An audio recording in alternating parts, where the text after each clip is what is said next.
Today let's know about toxicology. Toxicology has been called the study of poison. But this poses the question, what is a poison? Poisons can range from a naturally occurring plant alkaloid to a synthetic nerve gas. A poison is any substance which has a harmful effect on a living system. Whether we regard a substance as a poison or not may depend on its use. For example, humans can protect themselves against the effects of harmful bacteria by killing them with antibiotics, such as penicillin. Alternatively, humans can kill each other with the war gas phosgene. Both phosgene and penicillin, therefore, are poisons in the strictest sense of the word, but we regard them entirely differently. It is only recently that the study of poisons has become a truly scientific pursuit. In the past it was mainly a practical art utilized by murderers and assassins. Poison, as a subtle and silent weapon, has played an important part in human history. Primitive man was aware of natural poisons from animals and plants and indeed used these on his weapons. The word toxicology is derived from toxicon, a poisonous substance into which arrowheads were dipped in toxicos, a bow. The study of poisons must have started by 1500 because the Ebers Papyrus, the earliest collection of medical records, contains many references and recipes for poisons. The ancient Egyptians were able to distill prussic acid from peach kernels. Poisons such as arsenic, aconite and opium were also known to Hindu medicine as recorded in the Vedas. Around 900 CAN the ancient Chinese used aconite as an arrow poison.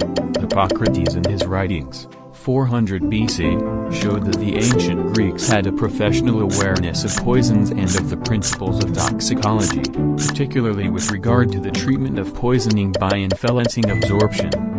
Poisoning was relatively common in ancient Greece, so the study of poisons and the development of antidotes in particular was important. For example, Nicander of Colophon, 185–135 BC, physician to Attalus, king of Bithynia, was allowed to experiment with poisons using condemned criminals as subjects.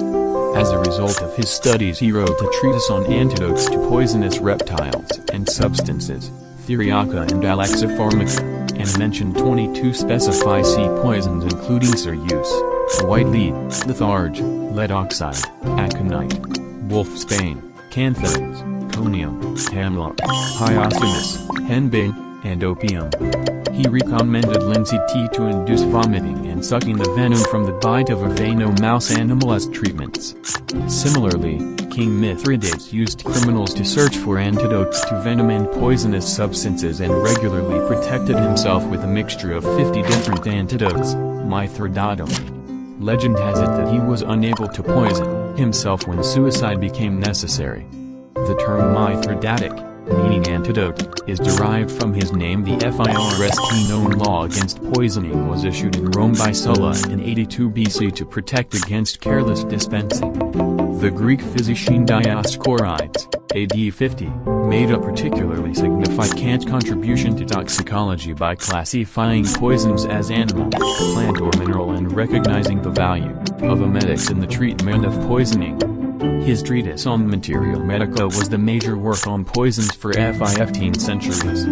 So, the origins of toxicology lie in the use of poisons for murder, suicide and political assassination. It is well known, for example, that Socrates committed suicide by taking hemlock, figure 1.2. There are many examples of poisons being used for nefarious purposes, such as the poisoning of Claudius and his son Britannicus with arsenic. In the latter case, Nero employed a professional poisoner who put the arsenic into the water used to cool the soup and so avoided the taster. The prolific use of poisons in this way made it necessary for treatments to be devised, and Maimonides, 1135–1204, wrote Poisons and Their Antidotes, which detailed some of the treatments thought to be effective. In the Middle Ages, especially in Italy, the art of poisoning for political ends developed into a cult. The Borgias were infamous during the 15th and 16th centuries. In 17th century Italy, a woman by the name of Tofana prepared cosmetics containing arsenic, aqua tofana, which were used to remove unwanted rivals, husbands and enemies. Similarly, Catherine de' Medici prepared poisons and tested them on the poor and sick of France, noting all the clinical signs and symptoms. One of the most important concepts in toxicology was espoused in the 16th century by a scientist by the name of Paracelsus. He was born Philippus Theophrastus Aurelius Bombastus von Hohenheim near Zurich in 1493 and was the son of a physician who was interested in chemistry and biology and was expert in occupational medicine. Paracelsus was a freethinker who disagreed with the dogma current at the time and espoused by Galen. Paracelsus thought observation was crucial and understood the importance of chemistry in medicine. He believed that like cures like, contrary to Galen who taught that diseases of a particular intensity would be cured by a medicine of opposite intensity. Consequently, in the view of Paracelsus, a poison in the body would be cured by a similar poison, but the dosage is very important. He advocated inorganic chemicals, such as salts, as treatments. These were believed to be too poisonous, but he emphasized that the dose was very important. Paracelsus summarized this concept in the following: the famous people, all substances are poisons, there is none that is not a poison. The right dose differentiates a poison from a remedy. This concept is especially crucial to the safe use of drugs but also important for the safe handling of other chemicals, see below this chapter. It underlies the risk assessment of chemicals because from this relationship follows assessment of threshold doses and safe and non-toxic levels, see below chapter 12. Even seemingly innocuous substances such as common salt could become poisonous under certain conditions.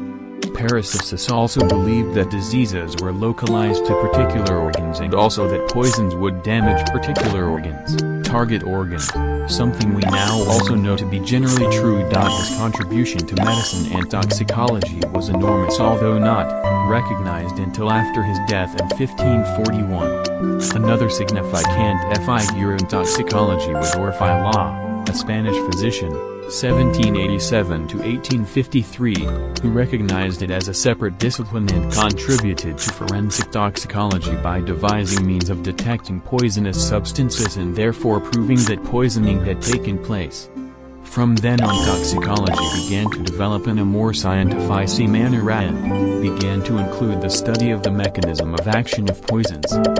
Indeed, Claude Bernard, 1813 to 1878, believed that the study of the effects of substances on biological systems could enhance the understanding of those systems. He identified the site of action of curare as either the nerve ending or the neuromuscular junction. More recently, in 1945, Sir Rudolf Peters studied the mechanism of action of arsenical war gases and so was able to devise an effective antidote known as British anti-Lewisite for the treatment of soldiers exposed to these gases. Other examples of toxic chemicals which have been studied at the mechanistic level with benefits for our understanding of basic biochemistry are cyanide and FLR acetate. Cyanide inhibits the mitochondrial electron transport chain, and FLR acetate inhibits acanthase, one of the enzymes of the Krebs cycle. Toxicology has now become much more than the use of poisons for nefarious purposes and the production of antidotes to them. The enormous and ever-increasing number, 6500 plus, of man-made chemicals in the environment to which we may potentially be exposed has thrust toxicology into the limelight. It has also created the need for the organized study of toxic substances by the industries manufacturing them and for legislation to control them. This has in turn resulted in the establishment of government regulatory agencies to implement the resulting legislation. Some of the industrial disasters which have occurred in recent times have highlighted the need for knowledge of the toxicity of compounds used in industry as well as for drugs and food additives. This knowledge is essential for the development of effective and rapid treatment of the toxic effects, just as it is essential for the treatment of overdoses and accidental poisonings. For example, one of the worst industrial disasters occurred at Bhopal in India in 1984 where a factory manufacturing the insecticide carbaryl leaked a large amount of the extremely noxious compound methyl isocyanate, figure 1.3. Little was known of the toxicity of this compound, and consequently treatment of the victims was uncertain and possibly inadequate. Another major reason for testing chemicals and toxicity in other studies is so that they may be classified according to hazards such as toxic, explosive or flammable. This will then enable decisions to be made about marketing and labeling. So we are exposed to toxic or potently toxic compounds in many ways in our daily lives, and toxicology is clearly a subject of great importance in society. This becomes apparent when we look at the types of poisons and the ways in which we are exposed to them. Indeed, the categories cover virtually all the chemicals one might expect to encounter in the environment. After consideration of this, one might well ask, are all chemicals toxic? The following phrase perhaps provides an answer. There are no safe. Do like, subscribe. Thank you.